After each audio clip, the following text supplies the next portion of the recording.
From KTBN, this is 2 News Nevada, Morning Edition. Good Wednesday morning, everybody. Happy Hump Day. It's Wednesday, right? Hump Day. Yes, Yeah. It's Hump Day. Thank you for starting your Hump Day with us. I'm Kyle Louder. I'm Michaela Hardy. All right, we get you right back over to Barrett Vincent now because he's got a very, very exciting weather forecast for you all. Good morning, Barrett. Good morning. Yes, another exciting day as, well, I'm just looking forward to being Hump Day, you know. Another exciting day of sunshine, but Yes, some clouds return today. We're seeing probably mostly cloudy skies throughout the afternoon. That continues this morning, and that's helping kind of limit some of those temperatures. Not as cold as what we've been seeing in the morning hours. 28 degrees out there here in Reno this morning, mostly just 20s. Not really seeing any teens out there so far this morning.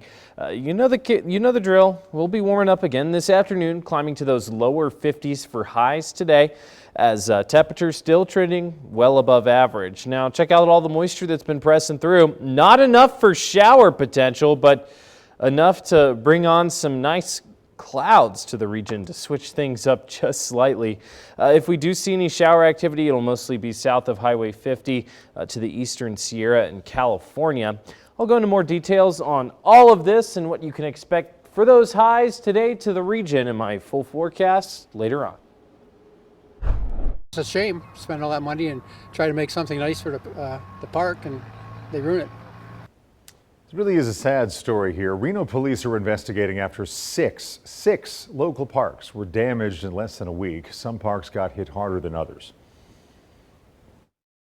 Paradise Park got hit pretty hard, and there was a fire inside the restroom there, and it caused damage, and it burns paint and it burns insulation, things like that. So that one's the one that's probably going to be the most out of commission for a while, is that bathroom there.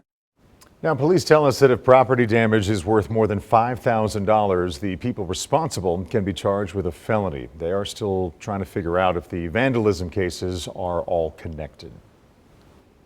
Jury selection is underway in the trial of a former Washoe County School District employee charged with sexual assault against a minor. Caitlin Rock has pleaded not guilty to all charges against her. As we reported, investigators say a 14-year-old came forward in 2024 claiming he had been in a sexual relationship with Rock. Her trial is expected to continue today. Looking around the West, a New Mexico judge has ordered actor Timothy Busfield be released from jail. The 68-year-old turned himself in last week to face child sex abuse charges. According to court documents, he's accused of inappropriately touching twin brothers between late 2022 and spring of 2024. Busfield denies the allegations against him. And a jury has found a man guilty of reckless driving resulting in substantial bodily harm in connection to a fiery crash that happened more than 2 years ago. The Washoe County District Attorney's Office says back in December of 2023, I mean, look at this image right here. 32-year-old Victor Ledesma Caballero was speeding on Plum Lane when he drove into oncoming traffic and then hit a car head on. The other driver, as well as the passenger in Ledesma Caballero's car, both suffered significant injuries. Sentencing is now set for March, where he does face up to 12 years in prison. And a man faces up to 20 years in prison after being found guilty in a hit-and-run crash. Investigators say Kyle Van Ness ran a red light at Prater Way and Vista Boulevard back in 2024, hit another driver, and then took off from the scene. The victim ended up with a broken finger requiring surgery. Van Ness is now expected to be sentenced next month. Developing story, police are investigating a crash that led to one car hitting a wall in South Reno. It happened last night on Double R Boulevard near Amston Road. Reno police tell us they don't believe impairment or speeding caused the crash. No one is seriously hurt.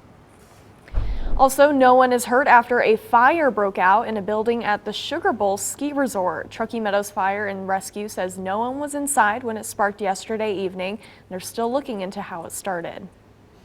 And we'll take a look around the world this morning. President Trump is now on his way to Davos, Switzerland for the World Economic Forum, where he's expected to make his case for why the U.S. should have Greenland.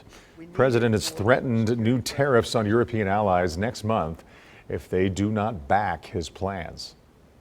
It is time to seize this opportunity and build a new independent Europe. Totally absurd that we have an American president who's blackmailing the rest of us, trying to get a piece of land or buy it through threats. Concerns of a possible trade war having a major effect on Wall Street. Stocks took a dive yesterday after Trump threatened Europeans with new tariffs. Yesterday was Wall Street's worst day since October of last year.